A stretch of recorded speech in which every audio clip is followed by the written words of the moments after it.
တနည်းတာလုံးအလုပ်တင်နဲ့ပင်ပန်းနွမ်းနယ်လာပြီးတဲ့နောက်ညာဘက်ရောက်တဲ့အခါအိပ်ရပေါ်မှာဟိုဘက်လက်ဒီဘက်ဆောင်းနဲ့အိတ်မပျော်ပဲထင်နေတတ်ပါသလားအိပ်ပျော်ဖို့ကြိုးစားရင်နိုင်တွေကုံဆုံးသွားတာမျိုးဟာတကယ်ကိုစိတ်ဖြစ်စရာကောင်းတဲ့အတွေ့အကြုံတစ်ခုပါဒါပေမဲ့စိတ်မပူပါနဲ့တော့ဒီနေ့မှာတော့ညာတိုင်းအိပ်ရဝင်တဲ့အခါ9မိနစ်အတွင်းမှာနှင်းလေးချိုက်အိပ်ပျော်သွားစေမယ်လက်တွေကြားပြီးထိရောက်တဲ့လျှို့ဝှက်ချက်တွေကိုမျှဝေပေးသွားမှာဖြစ်ပါတယ်ဒီနည်းလမ်းတွေဟာသိပ္ပံနည်းကျလေ့လာတွေ့ရှိချက်တွေပေါ်အခြေခံထားတာဖြစ်လို့တည့်ရဲ့အိပ်ဆက်ခြင်းအရေးတွေကိုတိတိတတာတိုးတက်လာစေမှာပါခန္ဓာကိုယ်နဲ့စိတ်ဝိညာဉ်ကိုစနစ်တကျအနာပေးတတ်ဖို့ကအရန်ကိုအရေးကြီးပါတယ်အိပ်ဆက်ခြင်းဟာနောက်ရက်အတွက်အင်အားဖြည့်တင်ခြင်းဖြစ်လို့ဒီနေ့ကစပြီးမှန်ကန်တဲ့အိပ်ဆက်ခြင်းအလေအထားကိုအတူတူလေ့ကျင့်ကြည့်ကြရအောင်ရှင်ပထမဆုံးရှုဝက်ချက်ကတော့အသက်ရှူနည်းစနစ်ပဲဖြစ်ပါတယ်ဒါကို4-8နီးလန်းလို့ခေါ်ပါတယ်အသက်ကို4စက္ကန့်ကြာအောင်နှာခေါင်းကနေခပ်ပြင်းပြင်းရှူသွင်းပါပြီးရင်9စက္ကန့်ကြာအောင်အသက်ကိုအောင်းထားလိုက်ပါနောက်ဆုံးမှာတော့10စက္ကန့်ကြာအောင်ပါးစပ်ကနေလေကိုဖြည်းဖြည်းချင်းပြန်ထုတ်ပေးအောင်ပါဒီလိုလုပ်ပေးခြင်းအပြင်တင့်ရဲ့အာယုံကြောစနစ်ကိုညှိသက်သွားစေပြီးဦးနှောက်စီကိုအခုချိန်ဟာအနားယူရမယ့်အချိန်ဖြစ်တယ်ဆိုတဲ့အချက်ပြမှုကိုပေးပို့လိုက်တာပဲဖြစ်ပါတယ်။တနေ့တာလုံးကြုံတွေ့ခဲ့ရတဲ့စိတ်ဖိစီးမှုတွေဟာဒီအသက်ရှူနည်းကြောင့်ချက်ချင်းလျော့ကျသွားမှာပါ။စိတ်ထဲမှာလည်းတင်းငိမ်အေးချမ်းသွားပြီးအိပ်ဆက်ခြင်းရဲ့တကားဝါကိုလွယ်ကူကူရောက်ရှိသွားစေပါလိမ့်မယ်။ဒါဟာဘာဆေးဝါးမှမလိုပဲတဘာဝအတိုင်းအိပ်ဆက်နိုင်ဖို့အကောင်းဆုံးသောလေ့ကျင့်ခန်းတစ်ခုပဲဖြစ်ပါတယ်။ဒုတိယအချက်ကတော့ခန္ဓာကိုယ်တစ်စိတ်တစ်ပိုင်းချင်းစီအနာပေးခြင်းဖြစ်ပါတယ်။အိယာပေါ်မှာလဲလောင်းနေရင်ခြေဖလားနေစားပြီးခေါင်းအထီးရှိသမျှကြွက်သားတွေကိုဖြေလျှော့ပြလိုက်ပါ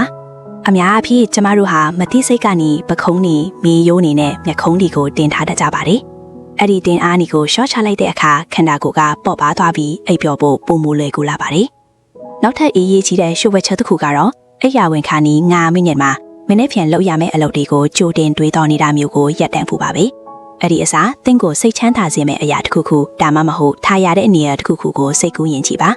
စိတ်ကူးယဉ်ခြင်းဟာဦးနောက်ကိုအနာပေးဖို့အကောင်းဆုံးနည်းလမ်းတစ်ခုဖြစ်ပြီးသင်ကိုတဖြည်းဖြည်းနဲ့အိမ်မက်ကဘာထေကိုခေါ်ဆောင်သွားမှာဖြစ်ပါတယ်တတိယချက်အနေနဲ့ပတ်ဝန်းကျင်ဖန်တီးမှုကိုဂရုစိုက်ရပါမယ်အိယာဝင်ခန်းနီ9မိနစ်မှာသင်အခန်းထဲကမီးချောင်းအလင်းစူးစူးတွေကိုပိတ်လိုက်ပြီးအလင်းရောင်မိမ့်မိတ်လေးပဲချရှိပေးပါအလင်းရောင်မိမ့်သွားတာနဲ့အမျှခန္ဓာကိုယ်ကအိပ်ဆက်ခြင်းကိုဖြစ်စေတဲ့မယ်လိုတိုနင်ဟော်မုန်းကိုပုံမထုတ်လုပ်ပေးပါတယ်ဒါအပြင်ဖုန်းဒါမှမဟုတ် electronic ပစ္စည်းတွေကိုအနားမှာမထားပါနဲ့ဖုန်းကထွက်တဲ့အပြာရောင်အလင်းတာဟာတင်ဦးနောက်ကိုနိုးကြနေအောင်လှုံ့ဆော်ပေးတာကြောင့်အိပ်ဆက်ခြင်းကိုအနောက်အရက်ဖြစ်စေပါတယ်အိယာဝန်ခန်းဒီ9မိနစ်မှာစာအုပ်ဖတ်တာဒါမှမဟုတ်ငင်းညောင်းတဲ့တေးဂီတတန်လေးတွေနားထောင်ပေးတာဟာစိတ်ကိုအေးချမ်းစေပြီးနည်းနည်းချိတ်ချိတ်အိပ်ပျော်စေဖို့ငားစွာအထောက်အကူပြုပါတယ်ဒီရိုးရှင်းတဲ့အချက်တွေကိုလိုက်နာယူနေသင်ရဲ့အိပ်ဆက်မှုကတိတိတတာပြောင်းလဲသွားပါလိမ့်မယ်နောက်ဆုံးရဝတ်ချက်ကတော့ကြီးစုတင်တဲ့စိတ်ထားပဲဖြစ်ပါတယ်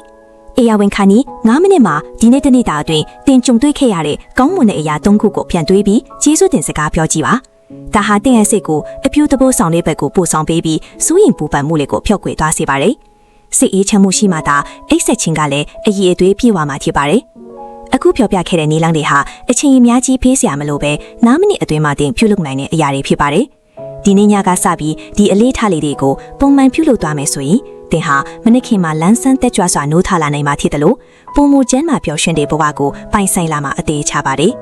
အားလုံးပဲကောင်းမွန်စွာအိပ်ပျော်နိုင်ကြပါစေရှင်